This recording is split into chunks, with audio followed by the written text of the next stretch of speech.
बिस्मिल्लाहिर्रहमानिर्रहीम 49 top stories के साथ मैं हूं ज़ीशान खालिद। अस्सलाम वालेकुम। सबसे पहले खबर शामिल करते हैं कंगनपुर से।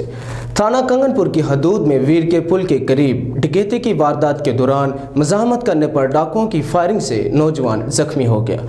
मज़ीद जानते हैं फैसल नज़ीर की इस रिपोर्ट में। थाना कंगनपुर की हदूद में वीर के पुल के करीब 3 मसल्ला डाकू नाका लगाकर शहरियों से लूटमार कर रहे थे कि मुबशर नामी नौजवान की मज़ाहमत करने पर डाकुओं की फायरिंग से शदीद जख्मी हो गया। इत्तला मिलने पर पुलिस की भारी नफरी मौका पर पहुंची तो डाकू मौका से फरार हो गए।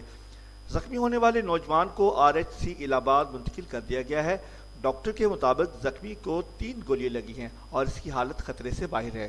फैसल नज़ीर, 49 न्यूज़, कंगनपुर।